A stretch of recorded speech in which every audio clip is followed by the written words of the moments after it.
সপ্তম শ্রেণীর প্রিয় শিক্ষার্থী সলদার স্যার ইউটিউব চ্যানেল থেকে তোমাদের সবাইকে স্বাগতম। আজকে তোমাদের জন্য আরও একটি নতুন ভিডিও নিয়ে এসেছি। সংস্কৃত মডেল প্রশ্ন সেট নম্বর সিরিয়ালি যদি বলি 4 নম্বর সেট, আর বইয়ের প্রশ্ন সেট 1। সেরা প্রস্তুতি 4, সপ্তম শ্রেণী ক্লাস 7, প্রথম পর্যায়ক্রমিক মূল্যায়ন 2026, 30 মার্কের একটি স্কুলের প্রশ্ন বিশ্লেষণ সহ আমি সম্পূর্ণ সমাধান দেখাবো তোমাদের এই ভিডিওতে। কাজে তোমরা যারা এখনও আমার চ্যানেলটিকে সাবস্ক্রাইব করনি তারা এখনই চ্যানেলটিকে সাবস্ক্রাইব করে বেল আইকনটি প্রেস করে দাও এরকম আরও অনেক ভিডিও পাওয়ার জন্য। আর ইতিপূর্বে আমি আরও 3টি সেট আমার ইউটিউব চ্যানেলে দিয়ে দিছি। আজকের সেট নম্বর হচ্ছে 4 নম্বর সেট, আর সিরিয়ালি সেট হচ্ছে 1 নম্বর। যে প্রশ্নটি এসেছে রামকৃষ্ণ মিশন বিদ্যা ভবন এইচএস মিদনাপুর থেকে।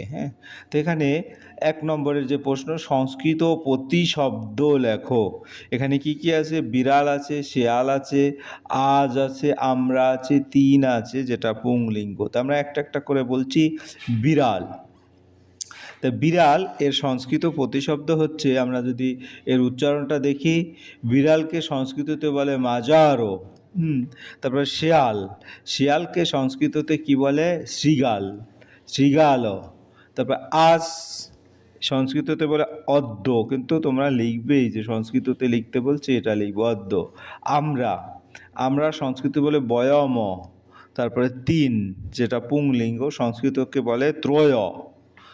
তো এভাবে তোমরা 1 নম্বরের প্রশ্নটা সুন্দর করে উত্তর দিয়ে দেবে, যেটি টোটালি 5টি প্রশ্ন আছে, 5 মার্কে উত্তর পাবে। এরপরে আমরা চলে যাব 2 নম্বরের প্রশ্ন, বাংলা অর্থ লেখো। তো বাংলা অর্থ দেখা গেছে সংস্কৃততে দেওয়া আছে, লেখাগুলি তোমাকে অবশ্যই চিনতে হবে, তারপরে সেটাকে বাংলায় লিখতে হবে। তাহলে প্রথমে যদি বলি, এই যে এটা সংস্কৃততে কিন্তু ন র, এর বাংলা অর্থ হচ্ছে মানুষ, আর উচ্চারণ ন র, ঠিক আছে। এরপরে হচ্ছে কি আছে? কান্তা, সংস্কৃততে কান্তা বলে প্রিয়া বা স্ত্রী, যেটা আর কি। তারপরে আছে নব, নব, নব উচ্চারণ যেটা নব না, তো তব, তব হচ্ছে তোমার। তারপরে হচ্ছে মুনি, মুনি যেটা মুনি ঋষি আর কি। তারপরে বনাত মানে বন থেকে, বনাত মানে বন থেকে। তাহলে সংস্কৃততে আছে, তোমাকে সেটাকে বাংলায় লিখতে হবে। নর হচ্ছে মানুষ, কান্তা হচ্ছে স্ত্রী, তারপরে তব হচ্ছে তোমার, মুনি হচ্ছে মুনি বা ঋষি যেটা, তারপরে বনাত হচ্ছে বন থেকে। আশা করি বুঝতে পেরেছ। এরপর আমরা 3 নম্বরের প্রশ্ন যাব। 3 নম্বর, সংস্কৃতে বাক্য রচনা করো। তো আগে সংস্কৃত কিন্তু তোমাকে আগে বুঝতে হবে অক্ষরটা কী আছে, তারপর সংস্কৃততেই কিন্তু বাক্য রচনা করতে হবে। তো কীভাবে করবে একটু লক্ষ্য করো। আছে দেবা, দেবা স্বর্গে বসন্তী, এটা একটা বাক্য রচনা হলো, দেবা স্বর্গে বাস করে। তাহলে দেবা স্বর্গে বসন্তী, তাহলে আমার 1 নম্বর হয়ে গেছে বাক্য রচনা। এই সংস্কৃততেই লিখতে হবে কিন্তু। তারপরেরটা হচ্ছে রাম, রাম হচ্ছে কি? রাম সীতায় সহ গচ্ছতি। রাম সহজ, এটা আসলে কি সহ দিয়ে, অর্থাৎ রাম সীতায় সহ গচ্ছতি, আমরা সহ দিয়ে বাক্য রচনা করতে বলেছি। এরপরে যেটা হচ্ছে তোমার পরের যেটা, আমরা যদি একটু দেখে আসি যে কি তোমার, তারপরে হচ্ছে তোমার গিয়ে 3 নম্বর বাক্য রচনা। 3 নম্বর বাক্য হচ্ছে সর্বে, সর্বে ছাত্রা পঠন্তি, এটা একটা বাক্য রচনা হলো, সর্বে ছাত্রা পঠন্তি। তারপরে 4 নম্বরের যেটা আছে সেটা হচ্ছে কি? 4 নম্বরে হচ্ছে তোমার প্রাত, তাহলে অহং প্রাত বিদ্যালয়ং গচ্ছামি, অহং প্রাত বিদ্যালয় গচ্ছামি, অর্থাৎ 3 নম্বরে সংস্কৃততে মেক সেন্টেন্স করতে বলেছে, সেভাবে তোমরা মেক সেন্টেন্স করে দিবে। এরপরের প্রশ্ন হচ্ছে 4 নম্বর, সঠিক বানানটি নির্বাচন করো। সঠিক বানানটি নির্বাচন করতে বলছে 4 নম্বরে। তাই 4 নম্বরে যদি আমি দেখি, প্রথমটা হচ্ছে মুন্ময়। আমরা যদি দেখি মুন্ময় কোনটাই, যে এটা মুন্ময়, অর্থাৎ এইটা হচ্ছে সঠিক বানান। তারপরে যদি আমরা দেখি পরেরটা হচ্ছে অগ্নিস্নাত,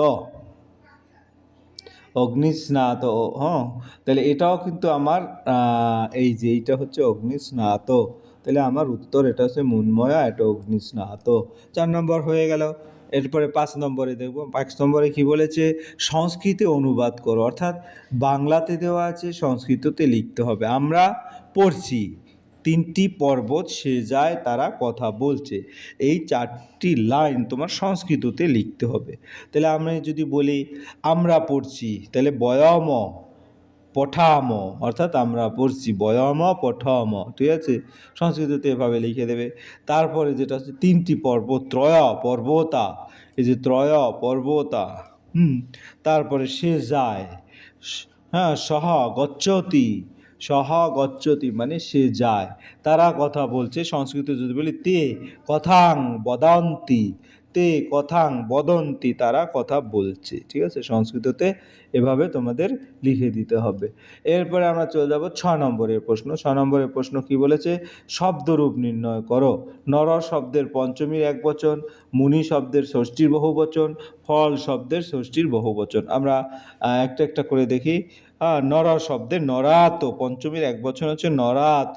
তারপরে হচ্ছে তোমার মনীষু, মনীষু সপ্তমীর বহুবচনে কি হবে, মুনীষু। তারপরে মণি যেটা আর কি, মনীষু। এরপরে পরের যেটা আছে ফল, হ্যাঁ, ফল, এটার হচ্ছে সপ্তমীর একবচন, এটা হচ্ছে ফলে, ফলে, এভাবে তোমরা লিখে দেবে 6 নম্বরের প্রশ্ন, তাইলে কিন্তু নম্বর পেয়ে যাবে। এরপরে আমরা চলে যাব 7 নম্বরের প্রশ্ন, ধাতুরূপ নির্ণয় করো। এখানে কিন্তু ম্যাক্সিমামই গ্রামার আর কি।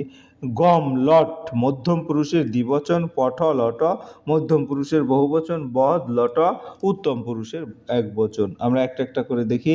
প্রথমে যেটা বলেছে সেটা হচ্ছে গচ্ছত, গম হচ্ছে গচ্ছত, কারণ যেহেতু মধ্যম পুরুষের যেটা মধ্যম কি বলল, যেটা গম লট মধ্যম পুরুষের দ্বিবচন, পট লট মধ্যম পুরুষের বহুবচন, পট, পট থেকে বলে পঠত, এটা হচ্ছে মধ্যম পুরুষের বহুবচন।